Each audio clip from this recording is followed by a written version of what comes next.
성경 봉독하도록 하겠습니다. 에베소서 4장 31절 32절 말씀입니다. 에베소서 4장 31, 32절 말씀입니다.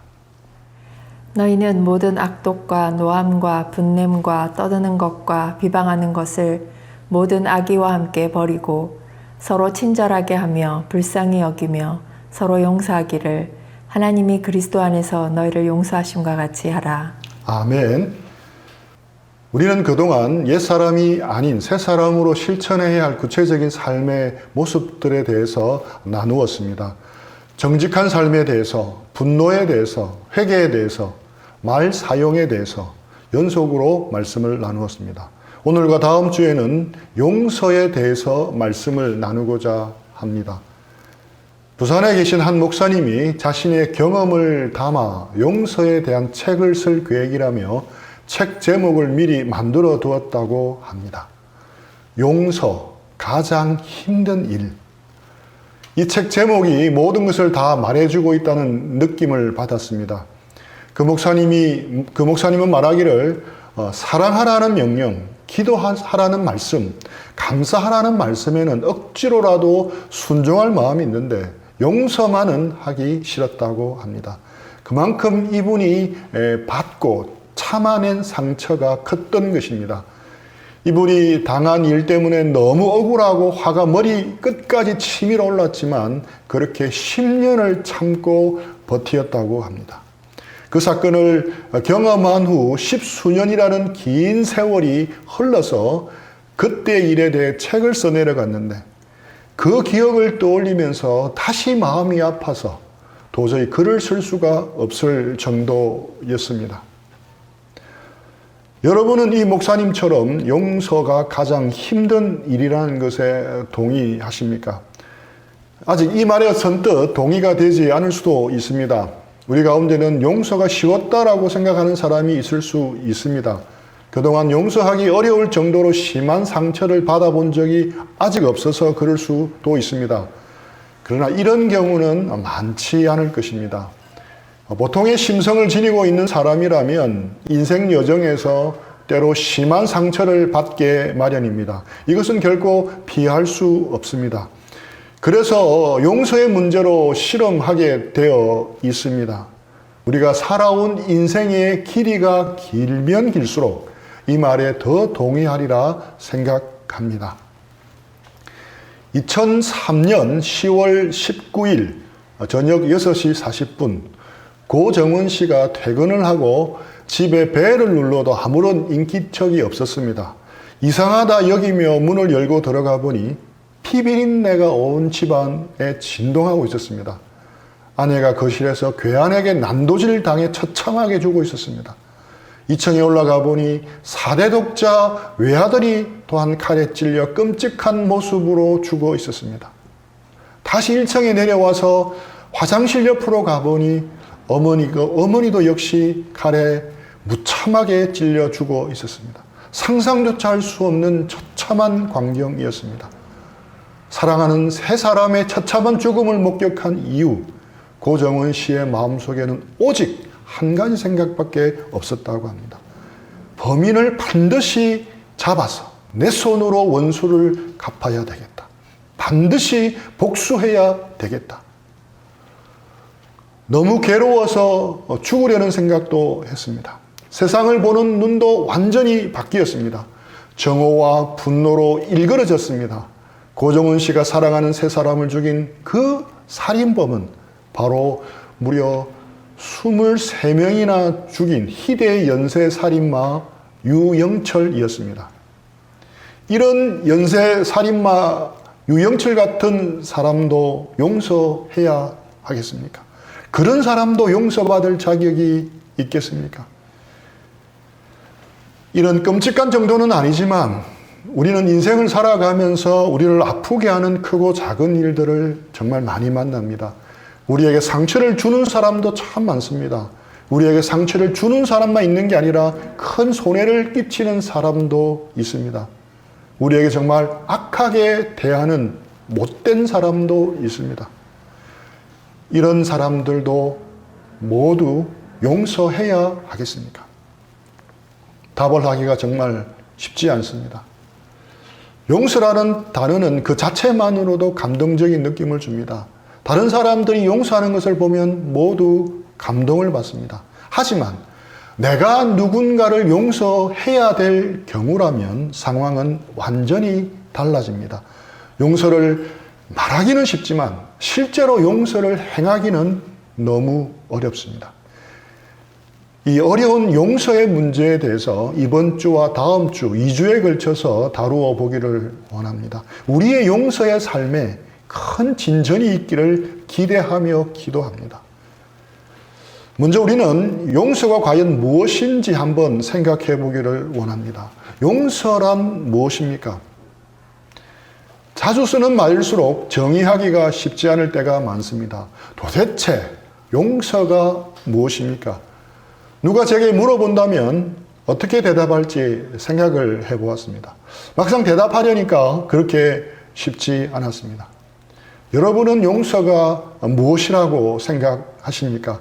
용서가 무엇인지 정확히 알 수 있는 비결 중에 하나는 먼저 용서가 아닌 것을 살펴보는 것입니다.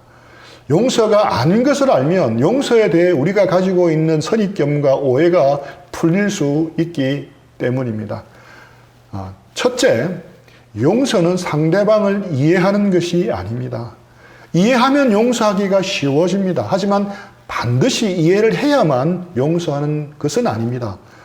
용서하는 입장에서 보면 상대방을 이해한다는 것은 쉬운 일이 아닙니다. 어떤 일은 평생 이해가 되지 않을 수도 있습니다. 고정원 씨도 유영철을 이해하기가 쉽지 않았을 것입니다.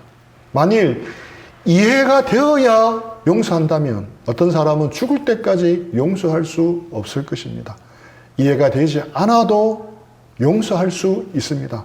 그러한 용서를 결단의 용서라고 말합니다.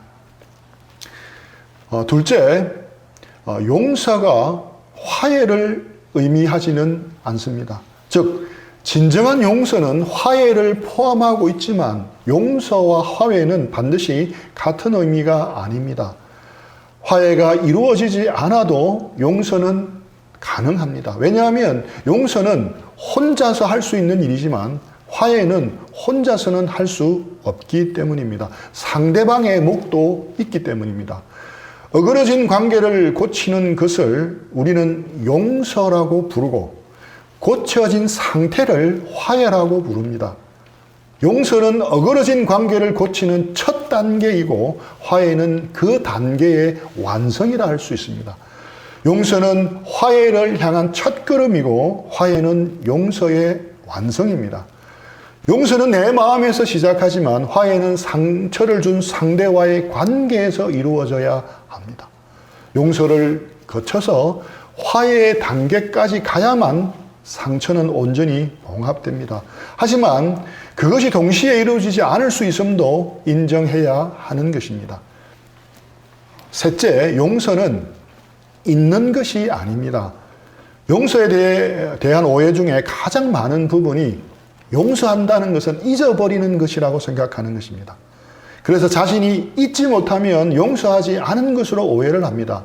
그러나 용서는 단순히 잊는 것이 아닙니다. 용서란 그 사건을 단순히 잊어버리는 것이 아닙니다.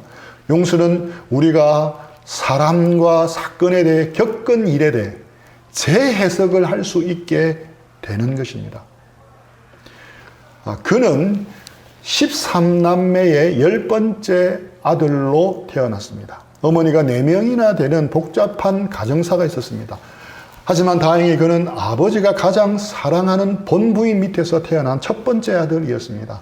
배달은 10명의 형들이 시기할 정도로 아버지의 사랑을 독차지했습니다.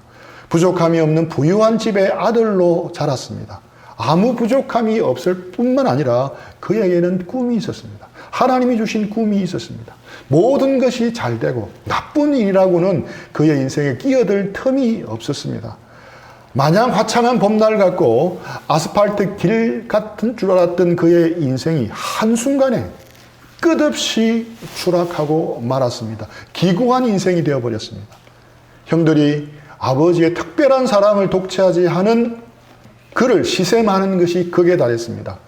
마침내 외딴 곳에서 아버지를 속이고 그를 죽이려 합니다. 그러다가 그냥 이집트의 노예로 팔아 넘겨버립니다. 하루아침에 족장의 아들에서 애굽의 노예로 팔려갑니다. 10대 후반, 요즘 고등학생 나이의 청소년이 감당하기에는 너무나도 벅찬 고난과 고통이었습니다. 말도 제대로 통하지 않는 이국 땅 애굽에서 그는 새벽부터 밤늦게까지 뼈가 부스러지도록 일을 해야 했습니다. 그로부터 정확히 15년 뒤 노예 소년은 이집트의 국무총리의 자리에 오릅니다. 기적 같은 일이 일어난 것입니다. 우리가 잘 아는 창세기 요셉의 스토리입니다. 어떻게 이런 반전 인생, 역전 인생이 가능했겠습니까? 창세기를 자세히 보면 그 답이 나옵니다. 결론부터 말씀드리면 하나님과 동행함으로 하나님의 눈으로 자신에게 일어난 사건을 재해석한 것입니다. 요셉은 자신의 삶 가운데 일어난 모든 불행과 고난의 사건들 속에서 하나님과 동행하고 그 하나님을 붙잡았습니다. 그 결과 자신에게 벌어진 모든 일들 속에서 하나님을 보았습니다. 하나님의 선하심을 믿었습니다. 당장의 눈으로 보이진 않았지만 믿음의 눈으로 그 사건들 속에서 감추어진 하나님의 선하심을 바라본 것입니다. 그래서 사건을 재해석할 수 있게 된 것입니다. 창세기 45장 8절 말씀입니다. 그런즉 나를 이리로 보낸 이는 당신들이 아니요 하나님이시라. 하나님이 나를 바로에게 아버지로 삼으시고 그 온 집의 주로 삼으시며 애굽 온 땅의 통치자로 삼으셨나이다. 요셉의 입장에서 돌이켜보면 도저히 이해할 수 없는 사건들의 연속이었습니다. 형들이 무서운 얼굴을 하고 자기를 죽이려고 했던 일, 죽음의 구덩이 속에서 제발 살려달라고 형들에게 밤새도록 부르짖었던 일, 노예로 이집트로 끌려가서 보낸 숱한 밤마다 엄습해온 두렵고 무서운 기억들, 부족한 잠을 이겨내면서 새벽부터 한밤중까지 해야만 했던 노동들, 주인의 아내의 육을 뿌리친 일, 감옥에서 보낸 기약 없는 세월들, 고통스러운 기억들, 불평과 분노와 복수심에 불타올라 안갚음하겠다는 생각으로 매일을 보낼 수도 있었습니다. 연쇄 살인범 유영철에게 사랑하는 가족을 살해당한 고정훈 씨처럼 말입니다. 요셉도 그의 남은 생의 유일한 목표가 형들에게 복수하는 것일 수도 있었습니다. 하지만 그는 그 고통스러운 시간들 속에서도 요셉은 하나님과 동행함으로 그 늪과 같은 인생의 함정에서 벗어날 수 있었습니다. 모든 것이 이해는 되지 않았지만 선하신 하나님께서 모든 것을 절대주관하심을 믿었습니다. 그래서 인생을 재해석할 수 있었습니다. 애굽으로 팔려온 것은 형들이 한 짓들 때문이었지만 궁극에는 하나님께서 보내신 것임을 인정할 수 있었습니다. 창세기 45장 5절입니다. 당신들이 나를 이곳에 팔았다고 해서 근심하지 마소서, 한탄하지 마소서. 하나님이 생명을 구원하시려고 나를 당신들보다 먼저 보내셨나이다. 세상적인 눈으로 볼 때 요셉은 팔린 인생이었습니다. 형들에게 팔렸습니다. 미디안 상인에게 팔렸습니다. 보디발 장군에게 팔렸습니다. 그러나 요셉은 나를 보내신 이가 있다라고 고백하였습니다. 요셉은 나를 판 자가 있다라고 말하지 않았습니다. 하나님이 나를 보내셨다고 고백합니다. 팔렸다고 자신의 인생을 해석하기가 쉬웠습니다. 그렇게 되면 그의 인생은 비참한 것이었습니다. 하지만 그는 재해석했습니다. 보내심을 받았다고 재해석한 것입니다. 요셉은 고난과 고통 속에서 하나님을 끝까지 붙잡았습니다. 하나님과 동행했습니다. 하나님께서도 그를 붙들어 주셨습니다. 요셉은 복수라는 늪, 보복이라는 함정에 빠지지 않고 용서할 수 있도록 만들어 주셨습니다. 그리고 자신에게 주어진 모든 상황을 보냄을 받은 자로서 살아낼 수가 있었던 것입니다. 자신에게 벌어진 사건들, 주어진 환경들이 자신의 생각과 계획과는 달라도 좌절하거나 불평하지 않을 수 있었습니다. 모든 상황 속에서 성실하게 일할 수 있었습니다. 계획과 달라도 요동함 없이 지속할 수 있었습니다. 하나님을 붙들었기 때문입니다.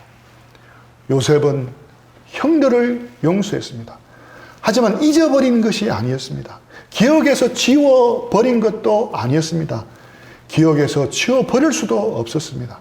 하지만 그는 용서했고 재해석했던 것입니다. 용서는 잊어버리는 것이 아닙니다. 용서는 하나님의 시야로 재해석하는 겁니다. 우리 모두에게도 재해석의 은혜가 임하기를 축복합니다. 우리에게 문신처럼 새겨져 있는 상처와 아픔의 사건들이 하나님 안에서 재해석되는 놀라운 은혜가 부어지기를 기도합니다. 넷째, 용서한다는 것은 그를 신뢰한다는 것을 의미하지 않습니다.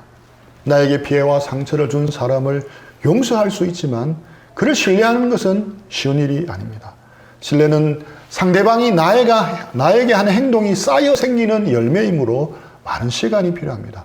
그러므로 내가 어떤 사람을 용서하는 일과 신뢰한 일이 별개일 수 있습니다. 이것을 알면 용서에 대한 이해의 폭이 그만큼 넓어집니다. 다섯 번째, 용서는 강요할 수 없습니다. 많은 크리스찬들이 너무 가볍게 이렇게 말합니다. 피해를 입은 사람을 보면서 우리 주님은 우리가 용서하기를 바라셔. 네가 너그럽게 받아들여야 해. 하고 이야기를 합니다. 그 사람은 아직 받아들일 수도 없고 용서할 수도 없는데 그런 말을 하면 어떻게 되겠습니까? 그 순간 옳은 말처럼 들리긴 할 것입니다. 하지만 그 말은 그를 더 비참하게 만들기도 합니다. 크리스찬이라면 용서해야 한다는 말씀은 당연히 알고 있는 것입니다. 하지만 당장 용서할 수 없을 수도 있습니다. 그럴 때 우리는 너무 힘들게 되는 것입니다. 그래서 우리 크리스찬들은 그냥 용서해 버리라고 누군가에게 함부로 요구해서는 안 됩니다. 누군가에게 용서하라고 말하기 전에 그 상처를 알려고 노력해야 합니다. 그리고 그가 그것을 스스로 극복할 수 있을 때까지 기다려줄 줄 아는 여유가 무엇보다도 필요합니다. 그런 시간조차 주지 않고 믿는 사람이 당연히 용서해야지 라고 함부로 말하면 그 말 자체가 피해자에게 상처가 될 수 있습니다. 갈라진 상처에 소금을 뿌리고 손톱으로 긁는 것과 동일한 것입니다. 우리는 어떤 경우에도 누군가에게 용서해버려 라고 쉽게 이야기 못합니다. 왜냐하면 그것은 그가 해야 할 문제이고 내가 강요할 문제는 아니기 때문에 그렇습니다. 화해나 용서도 강요되어서는 안 됩니다. 그러나 우리는 용서를 결국은 할 수 있어야 합니다. 이것은 우리를 향하신 하나님의 뜻이기 때문에 그렇습니다. 하나님의 뜻은 항상 우리에게 선하다는 것을 기억하시기 바랍니다. 다른 사람에게 용서하라고 강요하거나 압박을 주면 되지 않겠지만 그가 용서의 자리에 나아가도록 기도해 주어야 합니다. 그리고 함께 아파하며 함께 울어주며 기다려주고 받아주는 것이 필요합니다. 욥의 세 친구들이 하고 싶은 말이 있어도 입을 닫았어야 했습니다. 그냥 가만히 고통스러워하는 욥 옆에서 함께 울어주고 기도해주고 기다려주었다면 얼마나 큰 힘이 되었을까 하는 생각을 해봅니다. 그렇다면 우리가 왜 용서를 해야 하겠습니까? 용서에 대해 제대로 알기 위해서 용서가 아닌 것에 대해 살펴보았듯이 이제는 용서해야 하는 이유를 제대로 알기 위해서 용서하지 않을 때의 결과를 보면 더욱 선명해질 것입니다. 용서란 강요할 성질의 것이 결코 아닙니다. 강요하면 할수록 용서는 더 어렵습니다.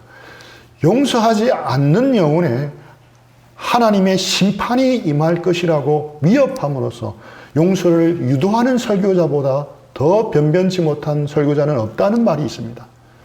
우리가 받은 상처가 깊으면 깊을수록 크면 클수록 용서에 대해 무조건 반사처럼 용서하는 것에 거부감이 있을 수 있습니다. 그래도 용서하고 싶지 않다면 그래서 내가 왜 그 나쁜 놈을 용서해야 한단 말이야 하는 생각이 계속 든다면 거꾸로 한번 질문을 해 보십시오. 내가 그를 용서하지 않는다면 어떻게 할 건데? 용서했을 때와 용서하지 않았을 때의 결과를 비교해 보면 결단하기가 한결 쉬워질 것입니다. 용서하지 않는다면 그 대안은 어떤 것이 되겠습니까? 복수하는 겁니다. 혹은 못난 자신을 학대하는 것입니다. 둘 다 결과는 같습니다. 둘 다 스스로를 파멸시키는 것입니다. 복수는 복수를 낳고 더 큰 복수를 불러들입니다. 구체적으로 용서하지 않을 때 우리에게 어떤 일이 벌어지겠습니까? 첫째, 용서하지 않을 때 우리는 감옥에 갇히게 됩니다. 창살 없는 감옥에 갇히게 됩니다. 육신이 감옥에 갇히듯 우리 마음이 감옥에 갇힙니다. 집이 감옥이 되기도 하고 회사가 감옥이 되기도 하고 심지어 교회가 감옥이 되기도 합니다. 용서하지 않으면 이처럼 불행하게 되고 어디를 가도 감옥이 될 수 있습니다. 용서하지 못하면 우리는 여전히 피해자가 됩니다. 피의자, 즉 가해자로 감옥에 갇히는 것이 아니라 피해자로 감옥에 갇히는 겁니다. 그리고 나에게 가해를 가했던 그 사람이 내 삶을 좌지우지하게 됩니다. 내게 용서받지 못할 일을 저질렀던 사람은 편하게 사는 것처럼 보입니다. 오히려 피해자인 나는 더 큰 고통 속에서 방황하게 되기도 하는 것입니다. 이처럼 용서하지 않으면 내가 만든 감옥에 피해자인 내가 갇히게 되는 겁니다. 또 과거라는 감옥에 갇히게 됩니다. 용서하지 못하면 과거에 사로잡히는 겁니다. 용서하지 못하면 과거에 일어난 일들을 반복하여 상상하는 것이기에 같은 동영상을 계속 반복해서 보는 것과 같습니다. 즉 재방송을 계속 보며 분노를 새롭게 하는 겁니다.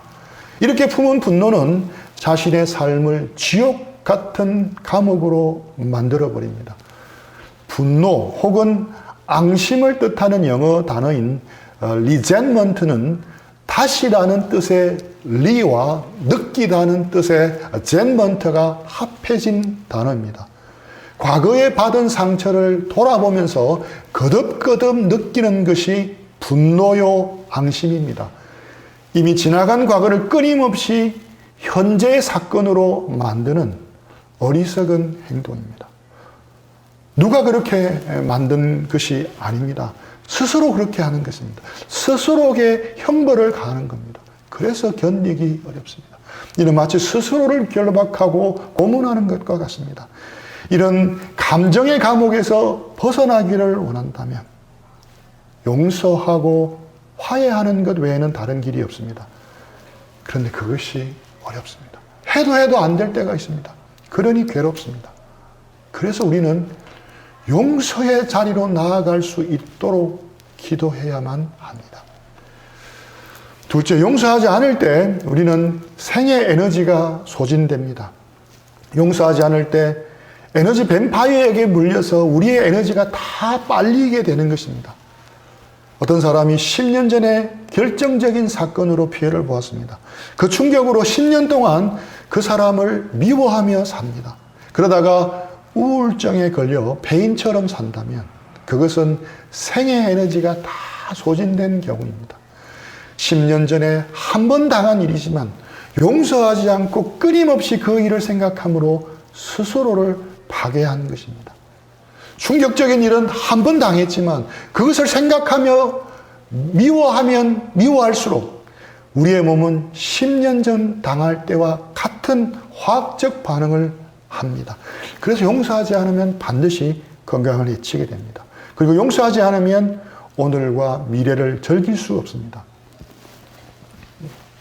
우리가 꼭 기억해야 할 것은 용서하는 것이 가해자를 위한 것만이 아닙니다. 용서하는 것은 피해자를 위한 하나님의 지혜라는 것을 명심해야 합니다. 누가복음에 보면 망대 비유가 나옵니다. 망대를 짓기 전에 완성하는 데 드는 비용과 자신이 가진 것을 곰곰이 생각해보고 짓기 시작하라는 말씀입니다. 용서하는 것도 마찬가지라 생각합니다. 용서할 때와 용서하지 않을 때 지불해야 할 대가와 비용을 셈해볼 필요가 있습니다. 이것을 셈해본다면 여러분은 어떻게 하겠습니까? 용서해야 되지 않겠습니까? 앞에서 소개해드린 고정은 씨의 영상을 한번 보겠습니다. 우리가 왜 다른 사람을 용서해야 합니까? 자유로워지기 위해서입니다. 더 이상 피해자로 머물지 않기 위해서라도 용서할 수 있어야 합니다. 우리가 영어로 용서를 포기브라고 합니다. 어원적 분석을 떠나 그냥 단어를 생각해 보면 포는 위하여, 기브는 주다는 뜻입니다. 내가 누군가를 용서한다는 것은 그에게 선물을 주는 행위일 수 있습니다. 용서가 주는 또 다른 선물이 우리에게 있습니다. 바로 포겟입니다. 잊어버리는 겁니다. 나에게 상처를 주었던 그 사람이 더 이상 내 삶을 좌지우지 못하도록 만드는 것입니다. 이것이 용서가 우리에게 주는 힘이고 선물입니다. 말씀을 정리하겠습니다. 오늘 우리는 용서가 아닌 것을 살펴보는 걸 통해서 용서의 정의에 대해서 다루었습니다. 용서는 상대방을 이해하는 것이 아닙니다. 용서는 화해를 의미하지 않습니다. 용서는 잊는 것이 아닙니다. 용서는 그를 신뢰하는 것을 의미하지 않습니다. 용서는 강요할 수 있는 것이 아닙니다. 그리고 용서하지 않을 때의 결과를 살펴보는 것을 통해 간접적으로 용서해야 할 이유에 대해서 살펴보았습니다. 용서하지 않을 때 우리는 감옥에 갇힙니다. 용서하지 않을 때 우리의 모든 에너지가 소진되고 맙니다. 우리 들은 말씀 가운데 주님께서 가르쳐 주신 말씀을 붙들고 같이 기도했으면 합니다. 혹 우리 가운데 아직 용서하지 못하고 있는 사람이 있다면 이 시간 용서할 힘을 주시고 결단할 수 있는 힘을 주시기를 기도했으면 좋겠습니다. 우리 들은 말씀 생각하면서 기도하는 시간을 함께 가지도록 하겠습니다. 같이 기도하겠습니다.